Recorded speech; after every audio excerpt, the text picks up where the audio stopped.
안녕하십니까. 증시학대TV 시청자 여러분, 투자자 여러분 반갑습니다. 오늘 투자 인사이트 시간에 아주 귀한 분이 오셨습니다.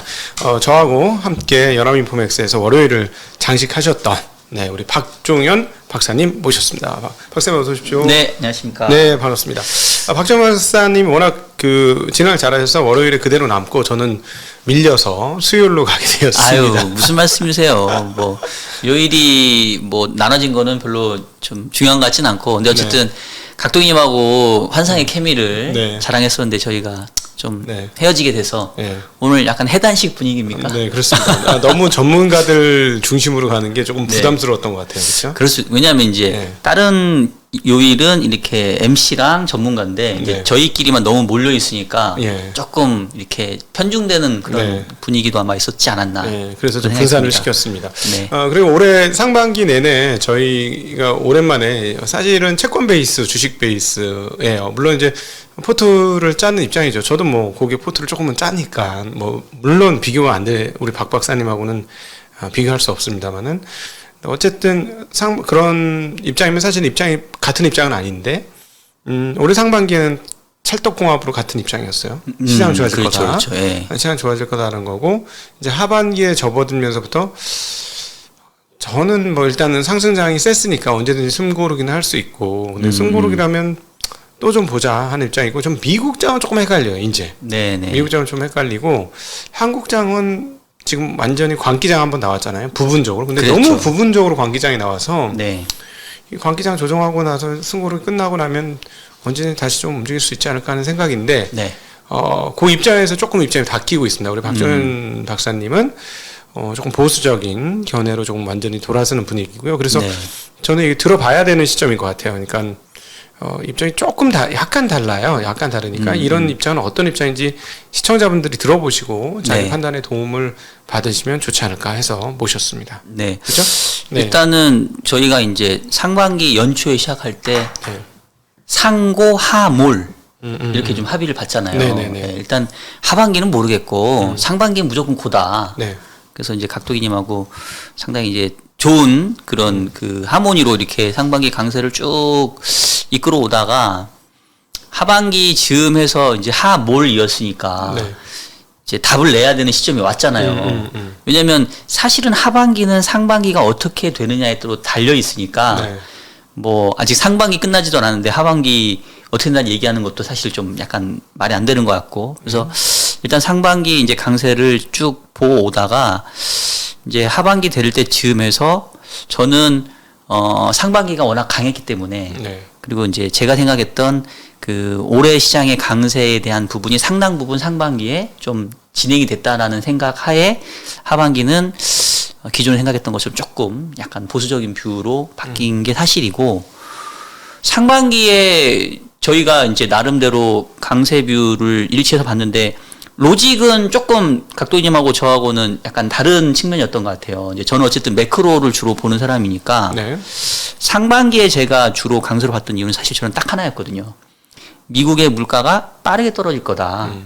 저는 이제 상반기 말에 잘하면 미국 물가가 2%대까지도 진입할 수 있다라고 이제 연초에 조금 미리 좀 말씀드렸었고, 근데 실제로 6월 물가가 전년 동월 대비 헤드라인 CPI가 3.0이 나왔는데 정확하게 따지면 3.0이 아니라 2.98이거든요. 그래서 이제 이렇게 올림해서 3.0이 됐는데, 그러다 보니까 이제 결국 시장에서는, 물가가 이렇게 떨어져?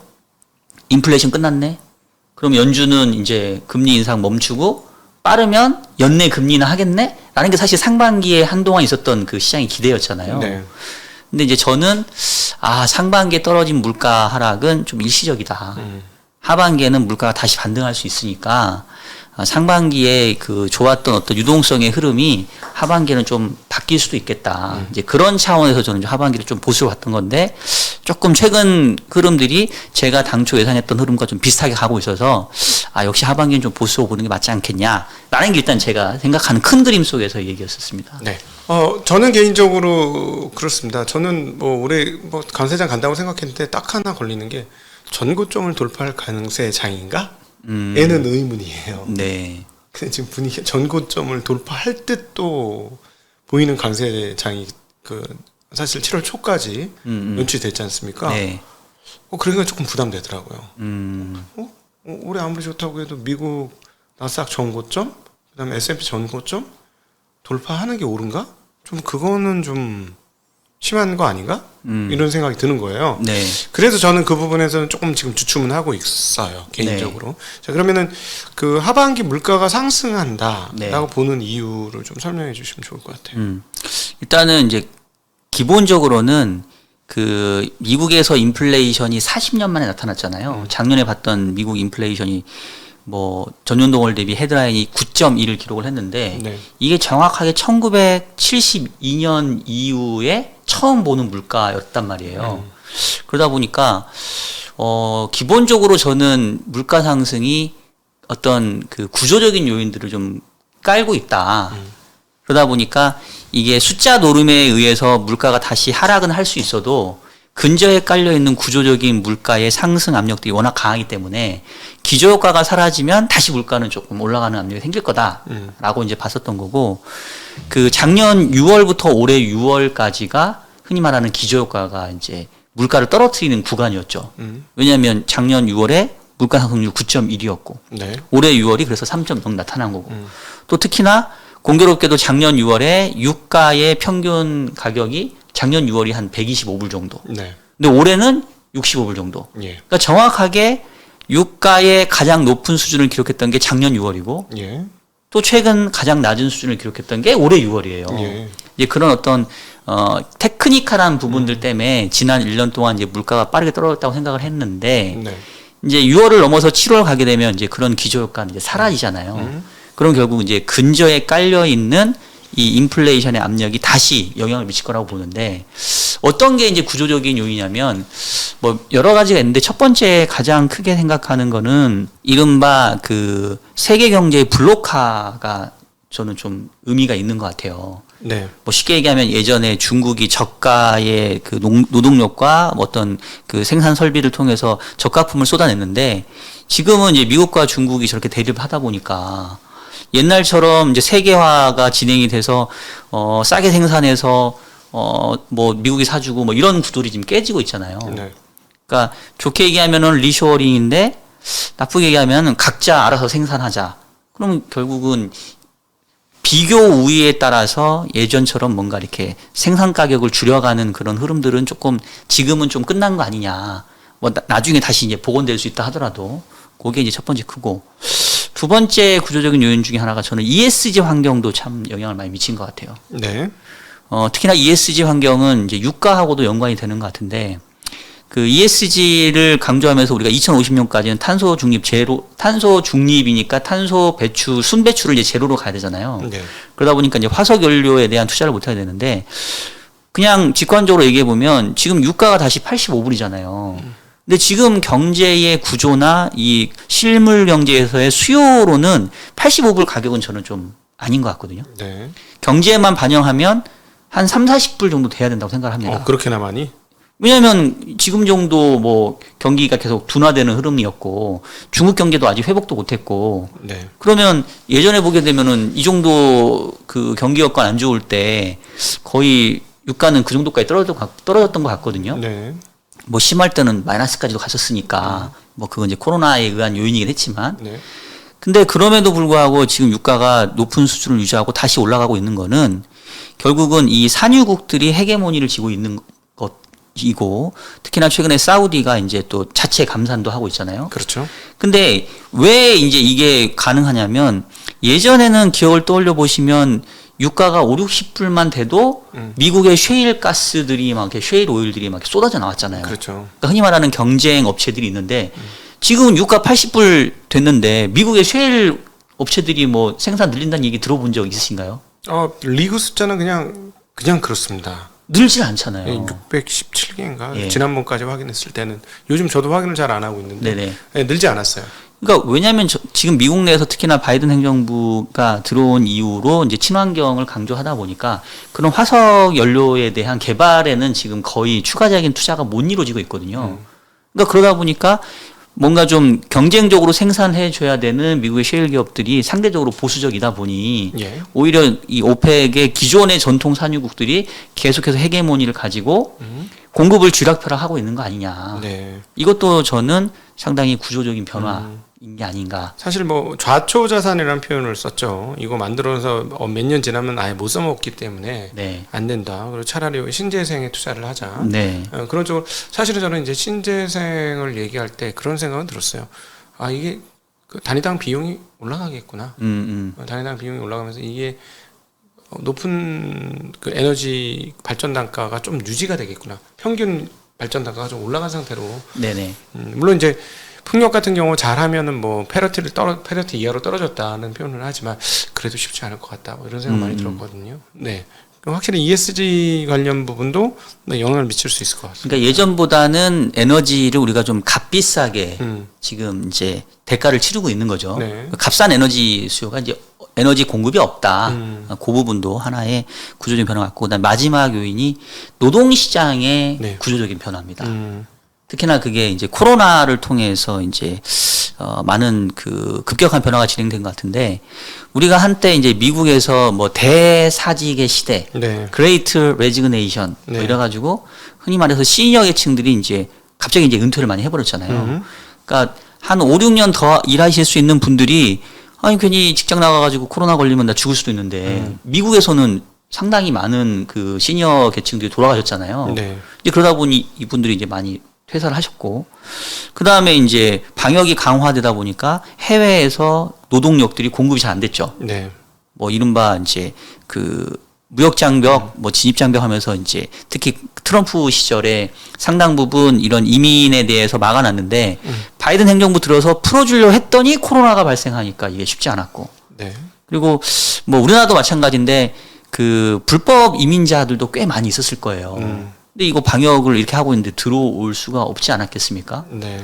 그러면서 이제 서비스업 계층에 특히 노동자들이 많이 좀 부족해졌지 않나. 네. 근데 그게 최근에 좀 풀리고 있기는 합니다만은 예전하고는 조금 구조가 좀 바뀐 부분이 있는 것 같고요. 나 마지막으로 미국에서도 요즘에 그 워라밸이 되게 강조가 된다고 해요. 네. 그래서 그 실리콘밸리에서 한때 이제 아주 능력 있는 친구를 이렇게 스카우트 하려면 옛날에는 이제 연봉 가지고 협상을 하죠. 네. 너 다니는 회사보다 1.5배 줄게. 이리 와. 그러면 이제 혹해서 가는데 요즘은 이렇게 제안을 한다는 거죠. 너 전 직장에서 일주일에 출근 몇 번 해? 한 3일 하는데요.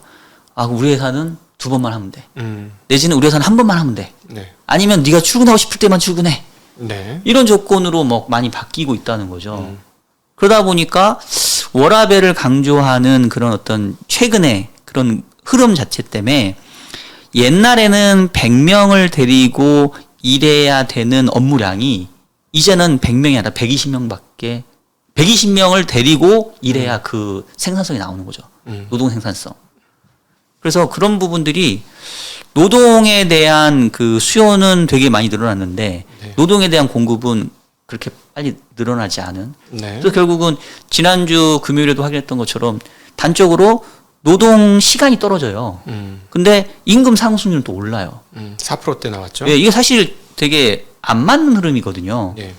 만약에 정말로 노동에 대한 초과 수요가 발생하게 되면 기업 입장에서는 있는 직원을 더 쓰겠죠. 하루에 8시간 일하는 직원한테 내가 초과 근무 수당 줄 테니까 1시간씩만 더 일해줘. 네. 사람 뽑을 때까지만 좀 해줘야 되는데 지금 노동 시간은 오히려 감소를 하고 있어요. 근데 임금 상승률은 높아. 네. 그러니까 사실 기업 입장에서는 어떻게 보면 좀 안 좋은 케이스죠. 기존에 있는 인원들도 충분히 노동 시간을 더 많이 늘리지 못하고 네. 그렇다고 해서 월급을 깎아가지고 뭐 니네 적게 일하니까 적게 받아 이렇게 하기도 좀 어렵고 네. 이제 그런 부분들이 좀 겹친 게 아닌가 싶어서 이런 구조적인 이 물가의 상방 압력이 단기간에 사라질 것 같지는 않다. 네. 그래서 상당 기간은 이 물가에 대한 상승 압력이 여전히 존재하는데 이게 이제 기저효과 때문에 그동안 가려져 있다가 7월 이후부터는 다시 기저효과가 사라지면서 슬금슬금 올라가는 모습을 보이지 않겠냐. 그래서 저는 이제 물가를 아마 이제 우리 영상은 물가 상승률 발표 이후에 그렇죠. 나갈 것 같은데 네. 저희는 지금 화요일 녹화이잖아요. 네. 컨센서스도 이미 헤드라인 CPI 기준으로 전월 달에 3.02, 3.3 네. 정도 올라가는 건데 저는 7월에만 올라가는 게 아니라 뭐 연말까지는 거의 4%에 근접하는 수준으로 네. 다시 헤드라인 CPI의 상승률이 올라가는 그런 그림들을 좀 예상을 하고 있는 상황입니다. 네. 사실 또 하나는 뭐 IRA로 인한 재정 활성화도 노동시장의 구조적 변화에 조금 더 추가적인 요인이 아닐까 싶어요. 그래서 네. 다시 한번 정리해 보면 최근에 이제 하반기에 물가 상승이 구조화되는 이유는 첫 번째는 세계 경제 블록화가 이루어지고 ESG 환경에 의해서 화석연료에 대한 투자가 없었고, 그 다음에 그러면서 오펙의 영향이 커지자 유가가 오른 것, 그 다음에 세 번째는 노동시장의 구조적인 변화가 되는데 많은 사람이 퇴직을 했고 해외 쪽에서의 노동 공급이 이루어지지 않았다는 문제, 그 다음에 워라밸 흐름에 따라서 고용이 과거보다 더 많은 그 노동 인력을 필요하게 됨에 따라서 구조적이 되는 상황이다 이렇게 말씀해 주셨는데, 네. 그럼 4% 연말까지 이제 4%까지 인플레이션 되면 오늘 그 미셸 보만 그 연준이 이사가 또 얘기를 했습니다만 이 데이터면 금리를 올려야 되는 데이터입니까? 안 올려야 되는 데이터입니까? 저는 사실은 한 번 더 올릴 수밖에 없다라고 생각을 하죠. 네. 그러니까 뭐 아마 조금 그 지난 6월 FOMC에서 이미 점도표를 이제 2번 인상으로 이제 상향 조정을 했잖아요. 네. 6월에는 금리를 동결했지만 연말까지는 2번 정도 더 할게 했는데 이제 7월에 이미 한 번을 했고, 근데 이제 시장에서의 대체적인 컨센서스는 사실상 7월이 마지막 금리 인상이었을 거다. 네. 그리고 2번 정도 인상한다라는 거는 일종의 균형을 맞추는 차원에서 만약에 저렇게 예고를 안 하면 시장은 금리 인상이 끝났다라는 거를 너무 확신을 가져버리니까 네. 쏠릴 수 있는 것들을 조금 방지하기 위한 균형 차원이었다. 이제 이렇게 일종의 해석을 하는 것 블러핑? 같아요. 블러핑을 네, 블러핑 날리고. 전략으로 해석하는 네. 것 같은데 저는 조금 생각이 다른 게 연준의 점도표라는 거는 물론 바뀌어요. 네. 근데 그 당시까지 입수한 정보로 자기들이 추정을 하건대 이런 정도의 흐름이라면 연말까지 기준금리는 6월 기준으로 2번 정도 더 올려야 될 것 같아 라는 그 당시 기준으로는 가장 최선의 전망이었다고 생각을 하거든요. 예. 그럼 이제 6월 이후에 실질적으로 연준 위원들의 전망과 얼마만큼이나 경제 여건이 달라지느냐 마냐인데 기억을 떠올려 보시면 6월 달에 미국 경제 성장률을 기존의 0.4에서 1.0으로 상향 조정을 했습니다. 그러니까 경기가 나쁘지 않았잖아요. 네. 그리고 실업률은 또 하향 조정을 했어요. 네. 근데 지금 실업률 숫자도 그렇고 성장률 숫자도 그렇고 제 생각에는 9월 가면 또 성장률은 상향 조정할 것 같고 실업률은 하향 조정할 것 같아요. 왜냐하면 이미 미국 성장률이 1분기가 전기 대비 연율로 2.0이 나왔고 네. 2분기가 2.4가 나왔어요. 네. 그러면 상반기만 평균하면 2.2잖아요. 네. 그러면 연준의 예상대로 올해 연간으로 1.0이 되려면 3분기, 4분기는 빵빵 나와야 되거든요. 네. 근데 지금 미국 경제가 그렇게 막 급격하게 또 위축되는 상황은 아니잖아요. 그렇죠. 좋죠. 지금. 예, 지금 뭐 사실 미국은 되게 부러워요. 뭐 이보다 더 좋을 수 없는.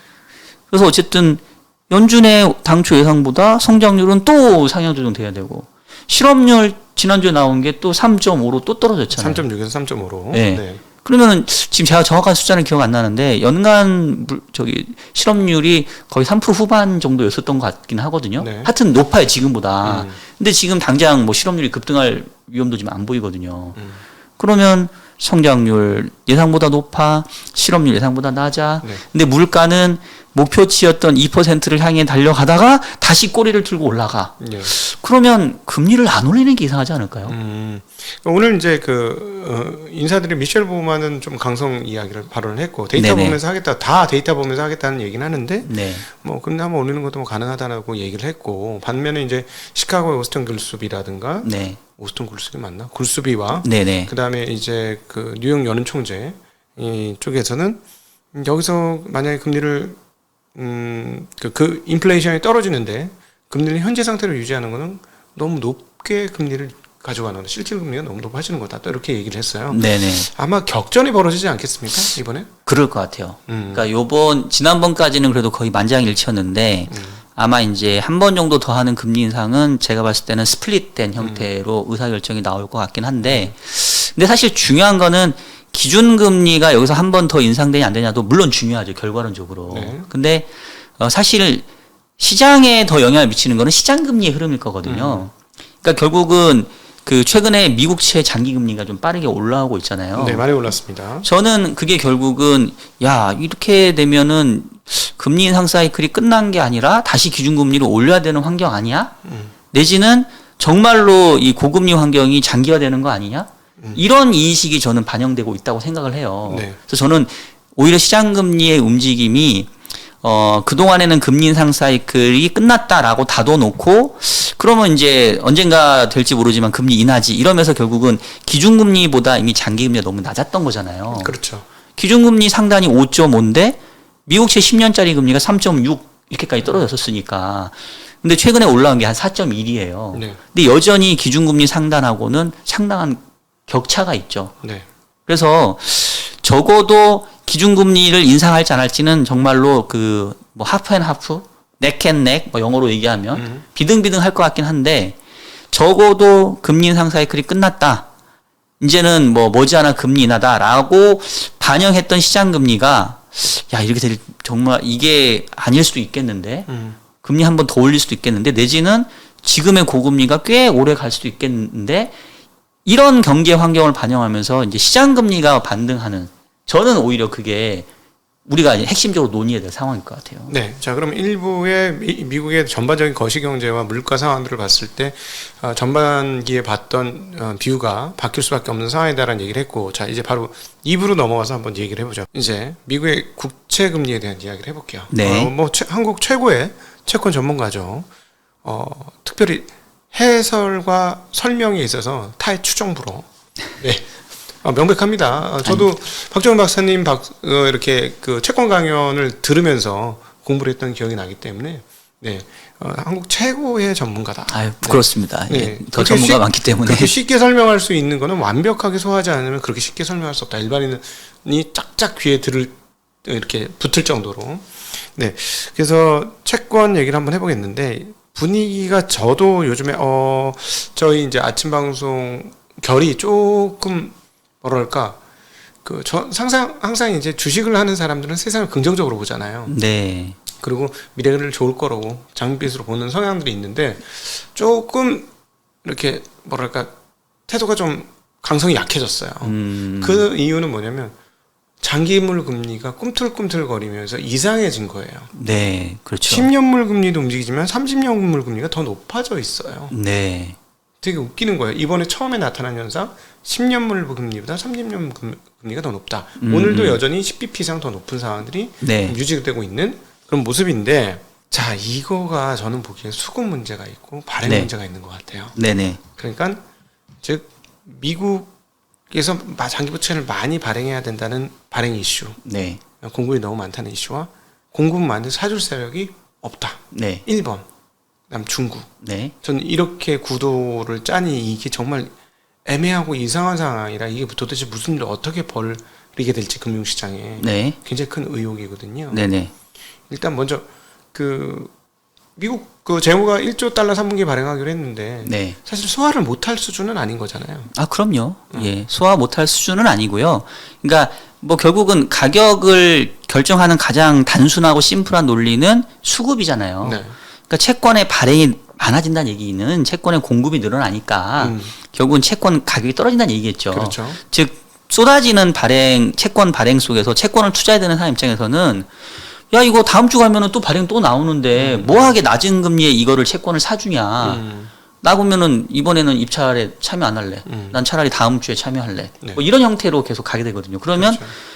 사는 입장에서는 결국 높은 금리를 계속 부를 수밖에 없는 거죠. 네. 이제 그래서 최근에 이제 시장 금리가 좀 올라가고 있는 것 같긴 한데 제가 봤을 때는 최근에 이제 장기 금리가 올라간 요인들은 이제 여러 가지가 있어요. 그래서 예. 제가 물어보실 것 같아서 제가 좀 몇 가지 정리해 왔는데 일단 기본적으로는 아까 얘기했던 것처럼 현재의 기준금리보다 장기금리가 현격하게 낮았어요. 그러니까 기준금리는 5.25에서 5.50인데 네. 미국채의 10년짜리는 계속 4%를 밑돌고 있었거든요. 네. 그러니까 그 자체가 기본적으로 장기금리가 이미 과하게 기준금리를 하회하고 있는.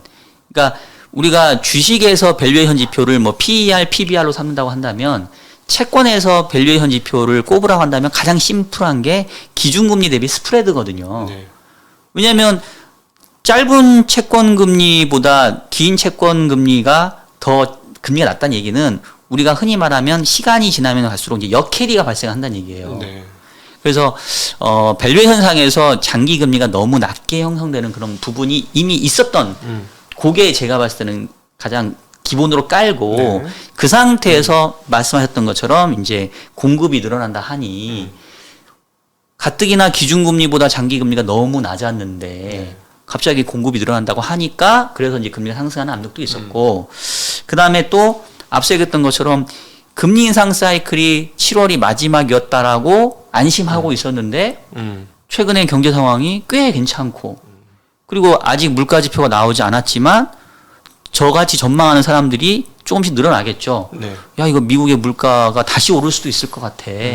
특히나 유가가 65불에서 바닥 찍고 85불까지 거의 20% 이상 올라가 버리면 이거 물가가 하반기에 다시 상승하면서 연준이 의외로 고금리 정책 오래 쓸 수도 있겠는데 네. 라는 것도 좀 작용을 한 것 같고 그다음에 이제 공교롭게도 그 지난주에 있었던 가장 큰 이벤트 피치의 신용등급 하락. 네. 그러니까 사실은 제가 봤을 때 좀 심리적인 요인이 강하긴 해요. 뭐 새삼스럽게 미국의 신용등급이 트리플 A에서 더블 A 플러스로 떨어졌다 해서 사람들이 이제 미국채가 더 이상 안전자산이 아니야 이렇게 생각하는 사람은 없거든요. 근데 어쨌든 정서적으로라도 이렇게 신용등급이 떨어졌다라는 이유 자체는 결국은 미국의 부채 문제를 건드려버린 거거든요. 그렇죠. 그러니까 어느새 미국의 부채가 국가 부채가 GDP 대비 120%를 넘어가 있어요. 이게 코로나 전만 하더라도 100% 전이었거든요. 네. 100% 아래였거든요. 그러니까 야 미국이 최근에 부채가 많이 늘어났구나. 네.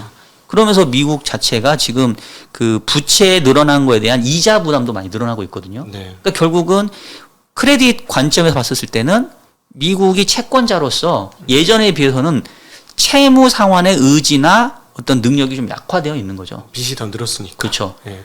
그래서 그냥 일반적으로 일반 회사채도 등급이 한 단계 떨어지면 가상금리가 올라요. 뭐 미국채를 그렇게 보기는 어렵지만 그런 것도 제가 봤을 때는 심리적인 영향을 좀 주지 않았나라는 생각이 들고 마지막이 중요한데 BOJ의 YCC 유연화 조치가 저는 일정 부분 또 영향을 줬다고 봅니다. 네. 예. 잘 아시는 것처럼 BOJ가 기존에는 그 10년짜리 금리를 타겟은 0%고 레인지를 플러스 마이너스 0.5예요. 네. 근데 사실은 마이너스는 의미가 없고 상단 개념이죠. 네. 플러스 0.5니까 0.5%를 상단으로 해서 0.5%가 넘어가게 되면 무제한 매입을 해주겠다라는 네. 거였는데 최근에 이제 조치는 그 레인지는 유지하지만 조금 더 유연성을 주고 네. 0.5를 넘어가도 뭐 옛날처럼 그렇게 막 무제한적으로 사는 건 우리가 좀 참아볼게. 네. 1%까지는 좀 참아볼게. 예, 그렇죠. 이렇게 얘기하죠. 1% 얘기가 나왔었죠. 그렇죠. 네. 그럼 이제 그 얘기를 하는 순간 이제 시장에서는 그래? 옛날에는 0.5%만 넘어가도 그냥 물량으로 찍어 내려버리니까 시장 금리 안 올라갔는데 0.5 이상도 이제는 금리가 올라갈 수 있다는 얘기네. 그러면 이제 당연히 투자하는 사람 발행하는 입장에서는 이제 그 이상으로 형성될 수밖에 없고 물론 0.6 정도 넘어가니까 또 BOJ가 막 득달같이 달려들어서 개입을 하는데 네.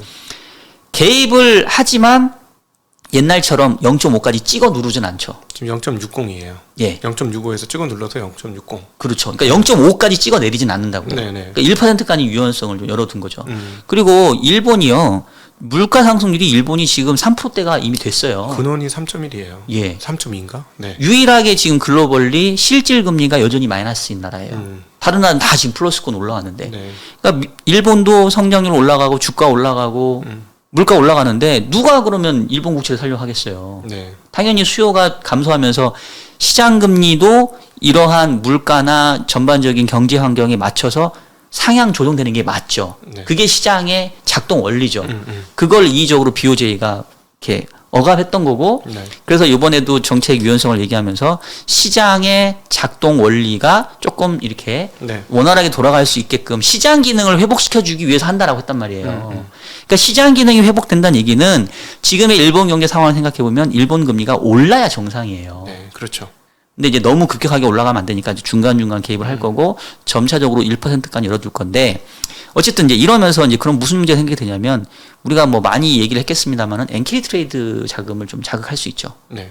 옛날에는 일본에서 값싼 저리로 조달을 해서 해외 투자를 하거나 아니면 야 일본 국채 투자하려고 했더니 뭐 0.5, 0.6밖에 안 되는데 미국 금리 막 4%대 되면은 너무 막 높아 보이니까 네. 해외 쪽으로 쏠려왔던 것들이 점차적으로 일본 금리가 올라가게 되면 그런 수요들이 줄거나 아니면 오히려 조금은 이렇게 환류될 수 있겠죠. 네. 그래서 이제 그런 것들이 미국채 금리에도 일정 부분 거꾸로 상승 압력을 좀 가하지 않았을까. 그래서 이런 것들이 저는 좀 복합됐다고 생각을 하고 있습니다. 네, 일본금리 상승의 5가지 이유를 기준금리가 너무 높다, 장기금리보다. 그다음 공급이 증가되고 있고, 채권 공급이 증가되고 있고, 미국채 금리가 올라간 이유. 예, 올라간 미국 채금리가 예. 네, 그 기준금리가 장기금리보다 높은 상황들이 너무 크게 차이가 나면서 유지되고 있다는 거, 네. 공급이 증가하고 있다는 거, 그다음에 7월 금리 인상이 마지막이 아닐 거라는 생각을 시장에서 하고 있다는 거, 그다음에 피치의 신용 등급 그 하강, 네. 강등의 예. 영향을 받고 있는 것이고, 일본의 YCC 유연화가 또 장기금리 상승의 원인이 된다라는 말씀을 하는데, 한 가지 더 제가 말씀 안 드리겠네. 양적 긴축 체계. 양축 긴축. 저는 이것도 중요하다고 봅니다. 네. 지금 작년부터 연준이 QT, 양적 긴축, 즉 연준이 보유한 자산 규모를 줄여오고 있었잖아요. 월 950억 달러요. 예. 그리고 네. 그 행태는 뭐 보유 채권을 매각하기보다는 그냥 만기가 돌아오면 뭐 안 사주는 어떤 소극적인 형태로. 근데 그게 올해 3월에 SVB가 파산을 하면서 양적 긴축의 흐름이 다시 거꾸로 보유 자산이 늘어나 버렸어요. 네, 완화했죠. 예. 갑자기 잠깐 뿅 하고 튀었습니다. 예. 네. 그래서 사실상 저는 상반기가 그래서 더 유동성 장세였을 수밖에 없었던 게 기준금리만 올랐다 뿐이지 시중 유동성은 다시 풀려버렸거든요. 네네. 근데 이제 뭐 SVB가 어느 정도 이제 좀 해결도 됐고 뭐 시장도 이제 정상화되다 보니 다시 이제 양적 긴축을 지금 재개를 하고 있습니다. 맞습니다. 2달 반 동안 8,500억 달러의 총 자산 잔고가 8,250억 달러로 줄었어요. 네네. 네. 그것도 뭐 수급적으로 조금 부담을 주는 요인은 되는 것 같아요. 말을 잘못했구나. 8조. 제가 8,250억이라고 그랬죠. 달러 8조 부분이나? 5천억에서 8조 2,500억으로. 네. 자, 그러면 여기서 이제 하나 좀 더 파고 들어야 될 것 같습니다. 일본 YCC 유연화에 의한 그 엔캐리 자금의 매수의 둔화가 장기금리 상승의 원인일 수 있다라는 얘기를 하셨는데, 전 이게 사실 저희 쪽에서는 관심이 많아서 이 얘기를 정말 많이 다뤘어요. 네. 일본이 지금 엔화가 80엔 하던 게 지금 145엔까지 갔습니다. 네. 이렇게 돼 거기에다가 그 은원 인플레이션 3%대 헤드라인도 거의 비슷한 수준이면 우리나라가 느끼는 걸로 하나하나 보면 인플레이션 한 8% 나오는 거 느낄 거예요. 금리가 제로인 나라니까. 예. 그렇지 않습니까? 그럼 6% 8%뭐 이런 느낌일 텐데, 그러니까 지금 연금 소득자가 엄청나게 많은 나라인데, 그렇죠. 할아버지 할머니들이 네. 이분들은 지금 자산이 녹고 있는 거잖아요, 완벽하게. 그렇죠. 예. 그렇죠. 그래서 이제 기시다 총리의 지지율도 떨어지고, 기업들이 실적이 그렇게 좋은데 역대급 실적을 내고 있음에도 불구하고 기시다 총리의 그 지지율이 쭉쭉쭉쭉 떨어지고 있습니다. 저는 이게 이 상태를 유지하면 엔화 가치가 많이 약세가 됐는데 이게 끝이 아닐 수도 있지 않을까. 140엔이 끝이 아니지 않을까. 여기서 금리를 빨리 올리지 않는다면 네. 굉장히 위기에 봉착한 거 아닌가 하는 생각이 드는데요. 그러니까 그렇죠. 이제 지금 이제 뭔가 한계 상태에 온 것 같고, 그러니까 엔화 약세랑 초저금리 정책이 사실은 세트로 묶여 있는 거잖아요. 그렇죠. 그러니까 예전에는 이 엔화 약세랑 초저금리를 유지하는 게 경제에 주는 편익이 있었을 거잖아요. 그렇죠. 부정적인 효과보다는 긍정적인 효과가 이제 컸겠죠. 특히나 일본은 뭐 잃어버린 20년, 30년 하면서 정말 디플레이션에 빠져 있었던 나라니까 당장 뭐 한두 해 뭐 물가 올랐다고 해서 디플레이션에서 빠져났다라고 이 사람들은 인식 못 할 거잖아요. 네네. 왜냐면 사람들이 인식이 바뀌려면 시간이 필요하니까. 그래서 초저금리 엔저가 아직까지는 그래도 쓸모가 있었던 것 같은데, 이제 시간이 지나면 지날수록 각도기님 얘기하셨던 것처럼 실질 금리가 마이너스 되면 일본에 있는 그 연금 생활자들 자체에 대해서 이제는 실질 소득 자체가 구매력이 줄어드는 네. 그 부작용이 이제 더 커질 수 있겠죠. 네네. 그러면 결국은 이 정책은 영원히 유지할 수는 없다. 네. 언젠가는 이제 바뀌어야 된다. 그런 생각들을 지금 다 할 수밖에 없는 거죠. 네네네. 그러니까 지금 최근에 이제 이게 0.5%에서 1%까지 간 것도 결국은 그렇게 된 거고. 네. 근데 제가 보기엔 1%에서 될 일이 아니고 상당히 빠른 속도로 1.5, 2% YCC 정책 철회. 네네. 이게 원칙이잖아요. 뭐 그렇게 갈 것 같기는 해요. 근데 이제 뭐 이게 기시다 총리도 그렇고 우에다 그 총재도 이제 걱정하는 게 이제 워낙 그 글로벌 자금들이 이제 많이 투기화되어 있다 보니 특히나 이제 시장이 정책이 방향을 바꿀 때 가장 그 급격한 변화가 시장에서 나타나잖아요. 그러니까 지난번에도 YCC의 유연화를 얘기하면서도 계속 말로는 우리는 여전히 현 정책을 유지한다라고 계속 이렇게 강조하는 이유가 바꾸고는 싶은데 네. 원하는 부분은 점진적으로 바꾸는 건데 시장은 그 점진적인 정책을 절대 내버려 두진 않잖아요. 바로 0.65 바로 튀었잖아요. 바로 튀어버리잖아요. 예. 그러다 보니까 계속 저렇게 이제 조심스럽게 하는 것 같아요. 근데 종국적으로는 결국은 현재의 물가 상황들, 현재의 경제 여건들 감안해 보면 금리가 상승하는 게 시장의 정상적인 작동인 거죠. 그렇죠. 예. 그래서 그거를 언제까지나 막아둘 수는 저는 없다라고 생각을 합니다. 이렇게 되면 예를 들어서 지금까지는 괜찮지만 막 1% 넘어가고 1.5% 넘어가는 순간에 제가 보기에는 미국 국채를 살 유인이 아예 쫙 사라지는 거 아니냐. 그러니까 이제 이게 좀 재미있는 게 아니 뭐 그렇게 해서 올라봤자 일본 금리 1% 1.5고 뭐 미국 금리 여전히 4%대 이상일 건데 뭐 그래도 미국채 금리가 더 좋지 않냐라고 볼 수도 있는데 이게 이제 금융시장이라는 게 그렇게 단순한 게 아니어가지고 네, 그러니까요. 일종의 미국과 일본의 금리 스프레드를 저는 이제 상당히 이제 중요하게 앞으로 봐야 될 하나의 키 인디케이터가 될 것 네. 같은데 그 격차가 좁혀지기만 하더라도 흔히 말하는 엔캐리 트레이드 자금들은 대부분 레버리지를 일으키는 거기 때문에 어허. 그 스프레드가 좁혀지면 그 효과는 우리가 생각했던 것보다 더 클 수 있어요. 그렇겠네요. 예.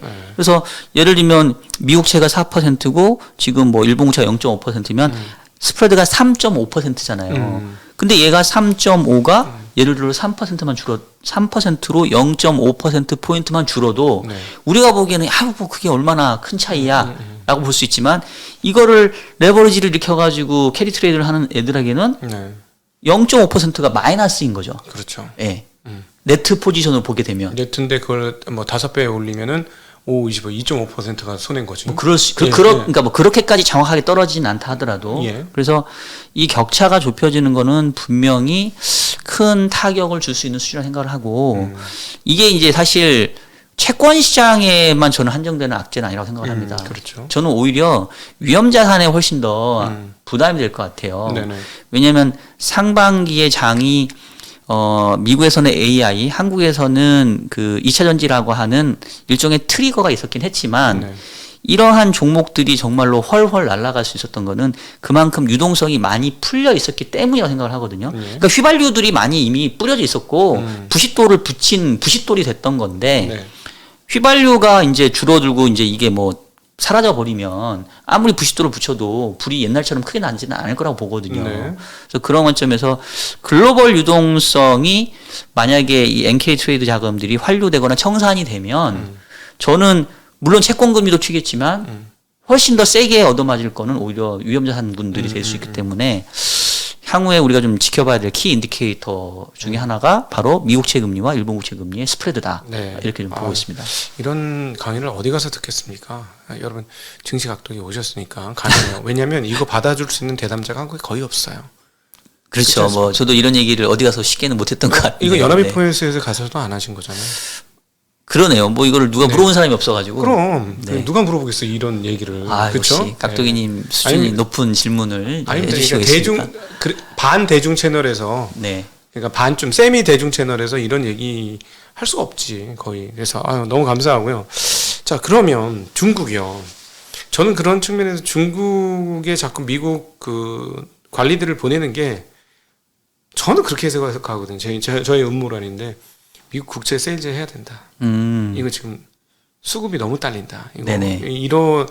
이러다가 금리가 더 올라가면 사실은 기준금리가 올라갔어도 미국 경기가 탱탱하게 살아있는 거는 장기금리가 안 올라가면서 금리가 더 이상 올리는 게 의미 없다라는 시그널을 준 거잖아요. 상반기에. 네네. 그런 게 있잖아요. 이제 10년물이 꺾이니까 4%에서부터. 네. 근데 만약 이렇게 수급이 안 맞아갖고 이게 진짜 5%를 향해서 가버리면 제가 보기엔 미국 실물 경제 진짜 심각한 문제가 특별히 중소기업이나 이런 쪽 문제가 생길 것 같거든요. 네. 예. 이걸 막으려면 또 다른 수급 세력이 필요한데 결국은 과거 그렇게 열심히 잘 사주던 중국의 그 매수자로서의 컴백을 일으켜야 되지 않을까 네네. 하는 생각이 찐하게 드는데 네. 제가 너무 과하게 음모론을 쓰고 있습니다. 그러니까 그 이제 시장에 있다 보면은 그 약간 당위론 내지는 그 희망론 뭐 좀 이런 게 있는 것 같아요. 그러니까 이제 각도기님 말씀은 저는 어떻게 들리냐면 결국은 시장이 안정화되려면 미국채 금리가 더 오르진 말아야 되고 그러니까 더 오르지 않으려면 다른 수요자가 좀 들어와야 돼야 되니까 빨리 미국 고위 관리들이 가서 이제 세일즈를 하는 거 아니냐. 방향은 맞다고 생각을 하는데 네. 이제 저는 생각하냐면 그렇다고 해서 과연 시장 흐름을 돌릴 수 있겠냐. 그러니까 그렇게 막을 수 있다라고 생각하는 것보다는 기본적으로 시장의 힘이 어느 쪽을 향하고 있느냐가 네. 저는 더 중요한 것 같고 지금의 흐름들은 분명히 그동안 물가가 좀 빠르게 떨어지면서 인플레이션이 끝났고 금리가 하락하는 쪽에 생각을 했다가 그게 아닌가 보네 하면서 되돌려지는 그런 과정이 있다고 보여지고요. 네. 그러면서 이제 금리의 상승 압력이 나타나고 있고 그 부분들에 대한 어떤 이제 뭐 부담 부분들은 조금 어느 시장이건 이제 좀 치러야 되는 그런 국면에 왔다. 네, 앞서도 근데 얘기를 하셨습니다만은 네. 저 또 하나의 의혹은 채권 시장 참여자들이 네. 인플레이션에 대한 인식이 바뀌기 시작한 것 같아요. 올해 중반 이후부터. 저는 그런 생각 많이 듭니다. 네네. 왜냐하면 40년간의 채권 강세장, 네. 그리고 20년간의 디플레이션, WTO 체제에서의 디플레이션 환경, 무슨 수를 써도 디플레이션이 항상 왔던 그런 상황. 양적 완화를 하건 뭘 하건 디플레이션이 왔었는데 한 지난해부터 지금까지 1년을 거쳐오니까 이 정도 했으면 당연히 금리가 떨어지고 그래서 경기도 추락하고 그래가지고 그럼 당연히 금리가 앞으로 향후에 이제 낮춰질 거라는 기존의 가정 항상 지난 20년간 거의 한 세대 동안 그래 왔으니 네네. 앞으로도 그럴 거라는 생각을 했다가 네. 인플레이션이 이게 만만치 않네. 음. 앞서 계속 여러 번 지적하셨듯이 네네. 그걸 채권 시장이 인식을 해서 아니구나. 금리를 경기가 꺾일 때까지 금리를 내려가는 상황들이 안 오겠구나. 인플레이션은 고공행진하겠구나. 네. 채권으로서는 큰일 났구나. 네네. 이런 인식을 하게 된 게 아닌가? 네, 그 부분도 조금 인정은 해야 될 것 같아요. 그러니까 장기 금리에 반영되어 있었던 향후의 기대 인플레이션 또 기대 성장률이 올해 상반기 생각했던 것보다는 좀 상향 조정된 거는 분명히 맞는 것 같아요. 네. 왜냐하면 연준조차도 성장률을 상향 조정했고 물가도 상향 조정했으니까 그거는 분명히 생각했던 것보다 미국 경제가 강건하다. 네. 생각했던 것보다 인플레 압력이 세다. 요거는 분명히 채권 시장 입장에서는 너무 조금 나이브하게 생각했던 부분은 좀 있었던 것 같고 네. 그러다 보니까 이제 그거에 대한 반응이 지금 나타나고 있는 것 같긴 한데 근데 이제 제가 드리고 싶은 말씀은 그러면 이거는 채권 시장에게만 악재이냐 그렇진 않다라는 거죠. 네. 엮여 있다라는 거죠. 네. 어떻게 보면 상반기가 시장 금리가 떨어지면서 주식 시장이 편하게 놀 수 있는 장을 만들어줬는데 네. 채권 금리가 올라간다는 얘기는 결국은 주식 시장에도 좀 부담을 주는 요인 아니냐. 네. 그러니까 사실 저는 하반기에 채권도 별로 그렇게 좋게 안 봐요. 네. 네. 그러니까 자꾸 저보고 쟤는 채권쟁이니까 주식을 나쁘게 보지 이러는데 제 개인 유튜브 채널 보시면 저는 요즘 얘기하는 게 유동성 가져가십시오. 채권도 지금 살 때 아니고 좀 기다리십시오라고 얘기를 하는 게 지금은 전반적으로 유동성이 풀리면서 올해 연초 이후에 자산 가격들이 주식이건 채권이건 쓱 올라왔던 것들이 다시 좀 같이 빠지는 그런 과정이라고 이제 네. 저는 보고 있기 때문에 네. 이제 그런 쪽 말씀드리겠고요. 그다음에 아까 이제 중국 쪽 얘기하다가 조금 말이 단대로 갔는데 이제 어쨌든 당위적인 측면에서는 중국이 사주면 좋겠지만 중국이 옛날처럼 사줄 수 있는 여건은 저는 또 안 된다고 보고 있어요. 왜냐하면 일본이건 중국이건 한국이건 대부분의 국가들이 미 국채를 사는 이유는 외환 보유고가 늘어나기 때문에 그렇습니다. 외환 보유고의 상당 부분을 달러로 들고 있는데 네. 달러로 그냥 들고 있으면은 이자를 못 받잖아요. 네. 그러니까 어차피 달러로 들고 있기 때문에 그거를 채권 형태로 들고 있어야 이자를 받는 거거든요. 그렇죠. 그래서 뭐 미국이 예뻐서 미국 채권 사주는 게 아니에요. 그냥 외환 보유고 어차피 그 가장 많은 비중을 차지하는 게 달러 자산이기 때문에 달러를 일정 부분 들고 갈 수밖에 없고 그 우리나라에도 보게 되면은 외화 자산 운용하는 그게 있어요. KCI. KIC. KIC. 예, 네. KIC가 있고 옛날에는 그게 한국은행의 외화자산 운용 뭐 본부가 있었습니다. 네. 그러니까 이 사람들은 어쨌든 자기네들도 외화자산을 갖고 있으니까 이거를 운용을 해야 되잖아요. 수익을 그렇죠. 내야 된단 말이에요. 그러니까 달러 있으니까 당연히 달러 채권을 사는 건데 그러면 결국은 외환 보유고가 언제 늘어나냐면 경상수지가 흑자일 때 늘어나겠죠, 당연히. 네.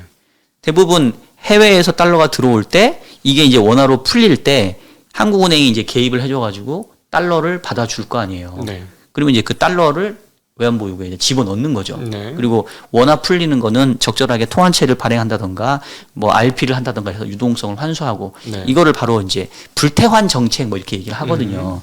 그러니까 중국도 결국은 미 국채를 얘네가 사주려면 네. 미국의 외환보유고가 늘어야 돼요. 네. 아니, 중국의 외환보유고. 수출이 플러스가 나든가 경상 흑자가 나야 된다. 그러려면 중국이 경상수지가 흑자가 커져야 돼요. 그러니까 기존에 예를 들면 뭐 달러화를 들고 있었는데 달러화만 들고 있었지 채권으로 안 들고 있었어. 라고 하면은 채권을 더 사줄 수 있는 게 있겠지만 네. 더 사주려면 중국이 자체적으로 달러화가 많이 들어와야 되겠죠. 그렇죠. 근데 지금 중국이 그런 상황은 아닌 거죠. 어렵죠. 오늘도 이제 수입 데이터 나온 걸 보면 수출도 마이너스고 수입도 마이너스고. 네. 그래서 제가 봤을 때는 중국이 그렇게 미국 채권을 사줄 수 있는 여력이 커졌을까라는 게 좀 의문이 들고 정말로 이제 그럼에도 불구하고 사주려면 이제 외환 보유고의 구성을 바꿔야 되죠. 네. 달러가 아닌 비달러화로 갖고 있는 거를 달러로 바꿔가지고 그걸로 미국채를 사야 돼요. 안 그래도 최근에 중국의 총 그 외환 보유고를 보니까 네, 좀 많이 줄었을 줄 알았거든요. 네네, 3.25억, 3조 2,500억 달러인 것 같아요. 네네. 예. 근데 많이 안 줄었어요. 그렇다고 해서 늘었나요? 아주 늘진 않고 늘지도 않았죠. 평타예요. 그러니까. 근데 미국 채권 보유량은 엄청 줄었잖아요. 1조 3천인가 되는 게 8천억 달러까지 줄었잖아요. 그러니까 금 같은 게 늘은 거예요. 그러면 이제 구성 요소를 좀 바꿔달라고 할 수는 있겠네요. 예. 그러니까 지금 이렇게 금을 이제 달러 비중을 줄이고 금 비중을 늘렸던 거를 다시 조금 원위치 시켜달라 뭐 이렇게 요청할 수 있죠. 그러니까 저는 거기서 보면서 야 미국 놈들 진짜 대단하다. 저렇게 금을 사대는데 금값이 2,000달러를 안 가. 금값 2,000달러가 가는 건 누구보다 싫어하는구나. 아, 미국 입장에서. 네. 아, 그거 보시면 미국의 지금 통화량이 증가하고 이런 걸 보면 네. 그 사실 금값이 2,000달러를 넘는 건 너무 자연스러운 현상 아니에요. 따지고 보면. 지금으로 봤을 때는 예를 들어서 한 3, 4년 전에 2,000달러가 돌파됐었고 네네네. 과거에 한 번 한 8년 전인가 10년 전에 2,000달러 돌파했었고 그다음에 이번 코로나 끝나고 2,000달러 돌파했었는데 네. 아직도 그 자리거든요. 음. 그러니까 제가 보는 2,000달러만 가면 뭔가 인위적인 썸띵이 생겨. 그래서 떨어져. 네. 저희 매일 아침 시황을 하다 보니까 그거 매일 확인하는 것 중에 하나 금값인데 네. 이거는 달러 패권을 유지하기 위해서라도 금값이 예를 들어서 지금의 통화량 증가와 통화가치 하락을 반영해서 2,500달러, 3,500달러 가면 조지는구나. 미국이. 안 되는 일이구나. 그거는. 그런 느낌을 많이 봤어요.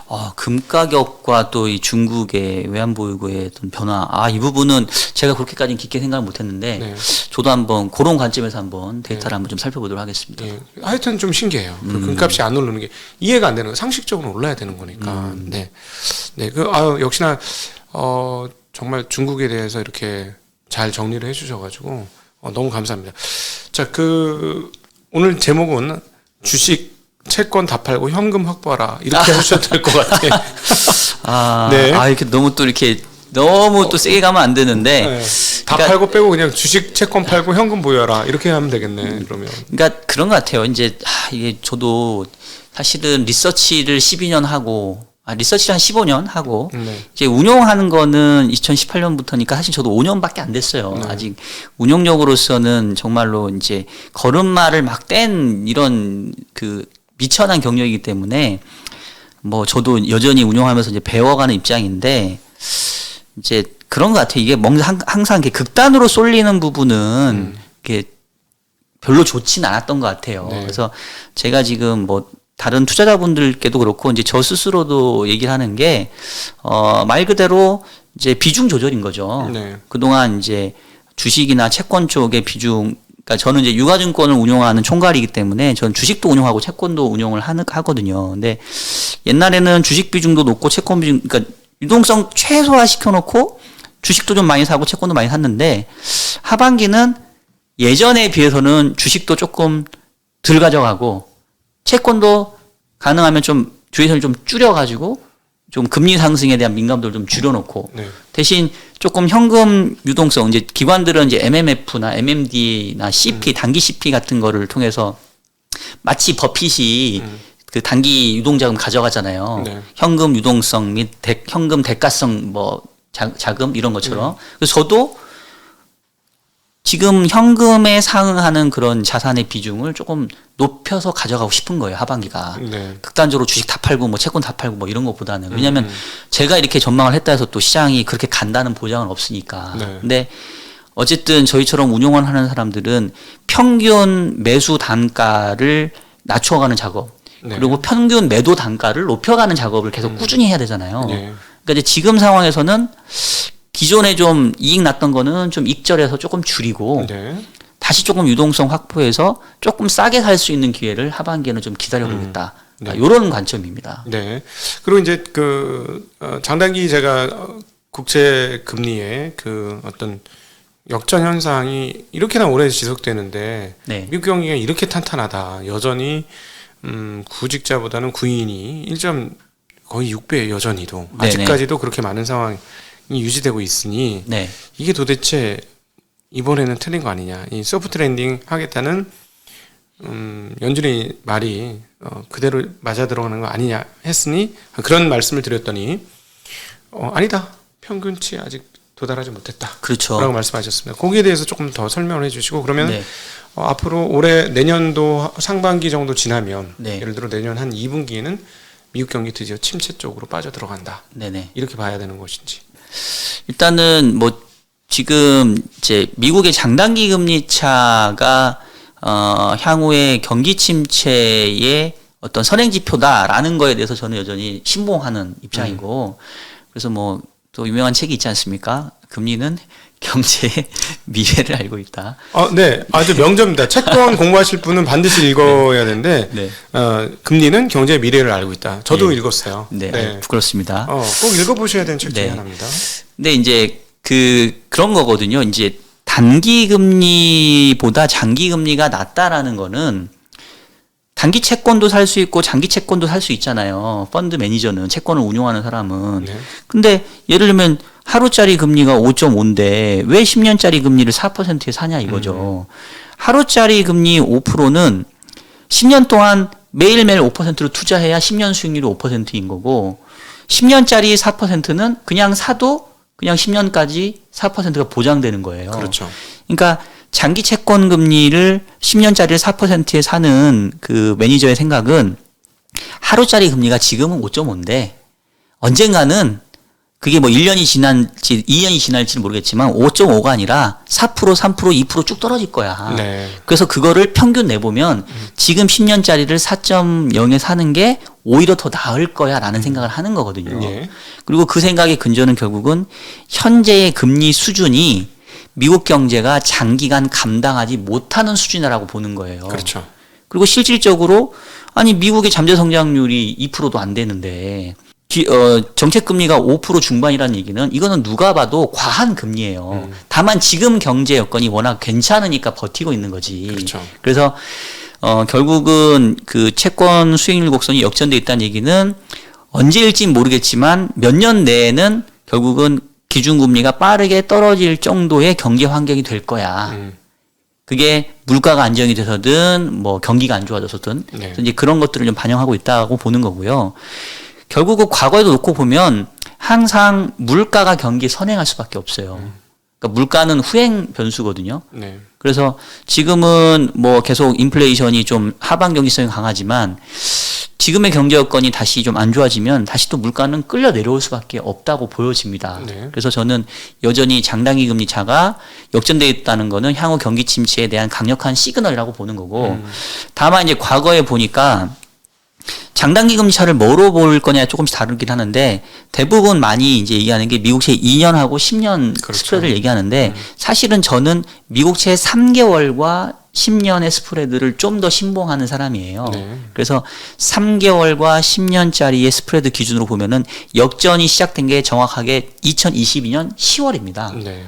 그러니까 작년 10월이니까 지금 올해 8월이기 때문에 아직도 1년이 채 안 됐어요. 10개월 정도밖에 안 됐고 그거는 조금 짧잖아요. 그 저기 2년 10년 그의 역전에서 침체가 오는 평균 기간보다 네. 3년 10년은 훨씬 짧은데. 3개월 10년이 좀 짧죠. 훨씬 짧죠. 예. 네. 그래서 지금 평균을 보게 되면은 3개월 10년이 역전된 이후에 평균 한 17개월 정도 뒤에 경기 침체가 왔고 2년 10년은 그보다 좀 길어요. 19개월인가 20개월인가 그렇거든요. 네. 그래서 작년에도 보게 되면 2년하고 10년짜리 금리는 작년에 상반기 5월인가 6월인가 일찌감치. 더 역전이 됐었어요. 네, 일찌감치 예. 역전됐습니다. 근데 이제 저는 이제 그거는 그렇게 크게 신뢰하지 않고 추세적으로 역전되기 시작한 게 3개월과 10년 금리 기준으로 작년 10월인데 이제 10개월밖에 안 됐다. 네. 16개월, 17개월 평균적인 수준만 계산을 해도 빨라야 되는데 1분기 정도거든요. 네. 이제 얘가 평균적인 수준이니까 이것보다 빨라질 수도 있고 늘어질 수도 있어요. 그래서 뭐 장단기 금리 차를 가지고 정확하게 경기 침체의 시점을 예측한다. 이거는 제가 봤을 때는 이거는 맞지 않아요. 로직은. 장단기 금리 차에서 우리가 알 수 있는 거는 야 이제 미국 경제가 현재 금리 수준을 버틸 수 없는 국면에 왔다. 이게 이제 언제 자빠질지는 알 수는 없어요. 네. 근데 이제 저는 이렇게 표현을 하거든요. 우리가 면역력이 떨어져 있으면 감기에 쉽게 걸릴 수 있잖아요. 그렇죠. 근데 면역력이 떨어져 있다고 해서 무조건 감기에 걸리는 게 아니거든요. 그렇죠. 그냥 뭐 운 좋게 내가 바이러스를 피해가거나 뭐 주변의 환경이 나쁘지 않으면 계속 갈 수 있어요. 근데 면역력이 떨어졌다는 얘기는 조그만 충격이 와도 병이 걸릴 확률이 높다는 거죠. 그러니까 장단기 금리 차가 역전이 있다는 얘기는 미국 경제가 면역력이 떨어졌다는 얘기예요. 네. 지금 같은 상황에서는 조그만 돌발 악재 이런 것들이 오면 그냥 와르르 무너질 수 있다는 거죠. 네. 이제 그런 차원에서 좀 생각했으면 좋겠고 그게 보니까 과거에 대충 한 16개월, 17개월 정도 지나면 평균적으로 뭔 사고가 터지든 아니면 누적된 부담이 표출되든 네. 문제가 되기 시작하더라. 근데 아직 10개월밖에 안 됐으니까 상대적으로 동트기 전 새벽이 가장 어두운 것처럼 어떻게 반대 표현이 뭐가 있을까요? 어쨌든 지금은 미국 경제가 역설적으로 이 높은 금리도 버틸 정도니까 그동안의 관성에 힘에 의해서 매우 좋은 시점인 거죠. 네.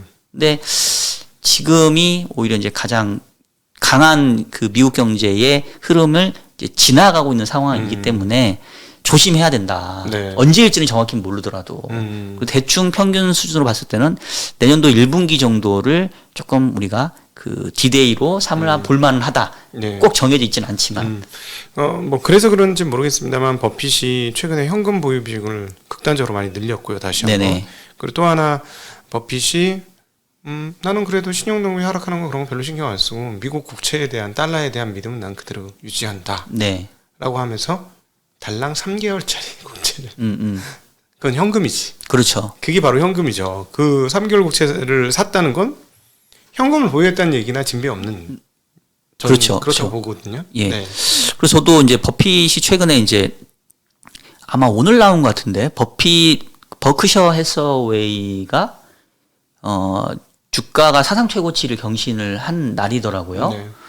그러니까 참 대단한 거죠. 이 투자 물론 이제 투자회사 말고 딴 데도 있지만 그래서 이제 또 막 기사 나오길래 그 버크셔 해서웨이의 그 포트폴리오를 한번 좀 찾아봤는데 이제 최근치는 그 올해 1분기 기준이더라고요. 그래서 제가 한번 데이터를 한번 뽑아봤는데 그 현재 그 버핏이 그 버크셔 해서웨이가 보유하고 있는 주식 규모가 한 3,200억 달러 정도 네. 되더라고요. 1분기 말 기준입니다. 네.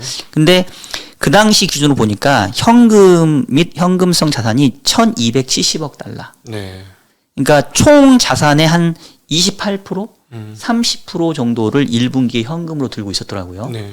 근데 엊그제 2분기 재무제표가 이제 발표를 했는데 보니까 1분기 말에 1270억 달러가 6월 말 기준으로는 1473억 달러로 거의 한 200억 달러 이상이 좀 증가를 했어요. 네네. 그래서 거의 현금 보유 규모로는 역대 최고치 수준이라고 네. 그러고 이 중에 한 970억 달러 정도를 우리나라 돈으로 보면 한 126조 원 정도를 이제 국채를 들고 있습니다. 네. 근데 그 국채도 각도기님 말씀하셨던 것처럼 장기 국채가 아니라 3개월하고 6개월이에요. 그러니까 아까 저도 얘기했던 것처럼 그냥 개인 투자자 말고 그 기관 투자자 입장에서는 일정 부분은 현금 유동성을 들고 갈 수밖에 없어요. 네. 근데 현금 보유 비중이 지금 이 버크셔 같은 경우는 거의 30% 정도 수준이거든요. 예. 근데 30%는 제가 봤을 때 되게 높은 수준이에요. 한국의 평균 그 액티브 펀드의 현금 보유 비중은 1%, 2%, 3%입니다. 네, 그 정도인가요? 98% 정도를 주식 들고 있죠. 저희도 이제 내부의 그런 어떤 리스크 관리 규정에 의해서 저희도 최소 5% 내지는 한 10% 정도까지는 네. 저희도 들고 가야 되거든요. 그러니까 30%는 제가 봤을 때는 의도적으로 현금 비중을 높인 거죠. 그렇죠. 예. 자, 그러면 왜 이런 결정을 했을까 하는데 일단은 신용등급 강등에 대해서는 버핏 그 할아버지께서 얘기한 것 저도 동의하는 게 아니 뭐 3개월 6개월 미국채 투자하는데 신용등급하고는 아무 상관없어요. 그렇죠. 저희도 뭐 3개월 CP 그냥 회사채도 투자하고 하는데 이거는 거의 그냥 유동성이 진배 없는데 이제 여기서 제가 찾고 싶은 함의는 우리가 흔히 얘기하는 그 일드갭이 제가 봤을 때는 여기에 적용되지 않는가 싶어요. 그러니까 뭐 일드갭이라는 거는 뭐 여러분 아시는 분도 있겠고 모르시면 혹시 요건 좀 네이버 찾아보시기를 원해드리는데 간단하게 설명해 주세요. 간단하게 생각하면은 이제 주식의 기대 수익률과 채권의 기대 수익률을 이제 비교를 하는 거죠. 네. 근데 이제 주식의 기대 수익률을 가장 편하게 계산할 수 있는 거는 PER의 역수. PER의 역수인 거죠. 그럼 지금 S&P 500이 그 12개월 포워드 기준으로 PER이 한 20배? 19배. 뭐 19.3배. 그건 조금씩 다르더라고요. 그래서 이제 평균적으로 그냥 20배 정도로 계산을 하기 위해서 그럼 20배면 20배의 역수면 5% 나오는 거죠. 네. 그러면 이제 S&P 500을 내가 지금 산다고 치면 향후 1년 동안의 기대 수익률이 5%인 거예요. 네, 물론 더 갈 수도 있죠. 안 갈 수도 있고. 근데 이제 PER이라고 하는 게 그 EPS에서 이렇게 계산하는 역산 부분이기 때문에 네. 그러면 지금 현재 주가가 기업의 이익의 부분을 20배를 땡겨왔고 네. 뭐 이거를 기대 수익률로 역산해 보면 향후 S&P의 기대 수익률이 5%란 얘기인데 미국채 3개월 금리가 얼마입니까? 5%가 넘죠. 5.5%예요. 네. 그러면 이거는 안전자산이 5.5%니까. 버핏 입장에서는 위험자산이 5%. 기대 수익률 S&P 500은 5%고 3개월, 6개월 들고 있으면은 그냥 5.5 주는 채권이 5.5예요. 네. 그러니까 우리가 그 기대 수익률도 중요하지만 또 변동성도 중요하잖아요. 그렇죠. 그러니까 투자에 보면은 뭐 샤프 레이쇼라는 게 있거든요. 그러니까 그 위험 대비 조정 기대 수익률인데 네. 동일한 기대 수익률이라고 하면 위험이 적은 게 더 우월한 거죠. 네네. 그래서 이제 이거를 비교하는 게 그래서 샤프 레이쇼라는 건데 지금 보면은 S&P 500은 기대 수익률은 5%예요. 근데 위험은 얼마나 많을까요? 대부분 우리가 이 투자 업계에서 위험량은 변동성으로 잡거든요. 흔히 말하는 스탠다드 디비에이션. 제가 S&P 500의 스탠다드 디비에이션 계산해 보지 않았지만 주식이니까 주가의 변동성이 클 거 아니에요. 당연하죠. 한 10% 이상 넘지 않을까요? 그러면 기대 수익률이 5%인데 예를 들면 변동성이 10%라는 얘기는 5%에서 빼기 10인 마이너스 5%에서 플러스 15%까지 레인지가 있는 거예요. 얘는. 네네. 그러니까 장 좋으면 플러스 15가 날 수도 있지만 장 나쁘면 마이너스 5%도 갈 수 있다는 얘기예요. 네. 그래서 평균 기대 수익률이 5%라는 얘기입니다. 자, 그런데 채권은 3개월짜리 사서 만기까지 들고 가면 5.5 확정이에요. 네. 변동성이 빵이에요. 그렇죠. 그러면 3개월 국채가 S&P 500보다는 압도적으로 우월하죠. 변동성 할인 요소라고도 볼 수 있으니까요. 예. 네. 이제 그런 것들을 이제 계산하다 보면 버핏 할아버지 입장에서는 야, 지금 뭐 굳이 주식 들고 있을 이유가 뭐가 있냐. 현금 비중 높이고 뭐 그중에서 3개월 국채 뭐 6개월 국채 하면 5.5 확정이야. 네. 뭐 시용등급 떨어지는 거 나하고 아무 상관도 없고 이제 그런 생각을 좀 하셨지 않을까 싶고 결국은 버핏 할아버지의 그런 생각 이전에 주식과 채권의 기대 수익률 관점 생각해 보면 주식이 비싸진 거죠. 네. 그리고 채권이 높은 금리를 주어지면서 이제는 가격 측면에서는 메리트가 생긴 거죠. 그렇죠. 그러다 보니까 역시 그러면 이 자산 배분하는 입장에서 보면 자산 배분의 가장 기본 원칙이 그 위험은 적으면서도 수익률이 높은 자산을 이렇게 찾아가는 거예요. 네. 그쪽에 비중을 높이시는 거거든요. 그럼 저처럼 주식도 운용하고 채권도 운용하고 전체 포트폴리오를 관리하는 그런 포트폴리오 매니저들은 자산 배분을 그렇게 바꿔갈 수밖에 없을 겁니다. 네. 그러다 보니까 결국은 뭐 전체적으로 주식 쪽에 쏠렸던 유동성이 채권 쪽으로 옮겨가는 그런 모습들이 이제 향후에 나타날 수밖에 없지 않겠냐. 네. 이제 그런 것도 제가 하반기 시장을 조금 주식에 대해서 보수적으로 보는 이유 중 또 하나인 거죠. 네. 뭐 그 개인적으로 저는 상당히 많이 수긍이 됩니다. 뭐 전적으로 동의는 안 하고 저는 어차피 이제 바텀업주의자이기 때문에 시장이 어떻게 되든지 간에 우리가 기업을 잘 고르면 그 기업이 어떤 식으로든지 시간이 지나면 헤쳐간다라는 개념이라서 사실은 매크로 접근은 그렇게 안 하는 편이긴 합니다만 지금 오늘 박 박사님이 해준 얘기는 지금 시점에서 딱 들어야 되는 얘기라고 저는 생각해요. 이제 저도 이제 그거까지도 저도 동의하는 게 사실 올해 상반기 장 보면은 뭐 2차 전지를 들고 있었냐 없었냐에 따라서 달라지니까. 네. 그래서 저도 이제 저로 해서 이제 주식을 완전 안 좋게 보는 건 아니고요. 이제 전체 자산에서 주식 비중은 좀 줄이되 진짜 하반기도 종목 선택은 되게 중요한 것 같긴 해요. 그래서 어떤 종목을 들고 있느냐에 따라서 아까 했던 S&P도 플러스 15%에서 마이너스 5%가 될 수 있는 것처럼 그래서 이제 종목 선택이나 섹터에 대한 선택은 저는 사실 전문가 아니니까 우리 각도기 TV를 열심히 시청해 주시면 또 초과 수익을 달성할 수 있으니까 여러분 각도기 TV 많은 애청도 바라겠습니다. 아이고, 감사합니다. 혹시 우리 저희 시청자분들에게 마지막으로 해주고 싶은 얘기 있으세요? 예, 각도기님하고 저하고 월요일 날 이제 환상의 케미를 보다가 조금 이제 헤어져서 좀 시원하나 속마음이 나왔네. 예, 좀 섭섭한 마음이 큰데 각도기 TV에 제가 좀 더 자주 출연해서 저희가 또 한 화면에 이렇게 투샷으로 잡히는 그런 모습을 자주 좀 보여드리도록 하겠습니다. 과거보다는 조금 더 자주 모시게 될 거예요. 왜냐하면 제가 궁금한 그냥 월요일 날 그 사회 보면서 그냥 물어보니까 궁금한 걸 거기서 해소하니까 아무래도 덜 모시게 됐는데 이제는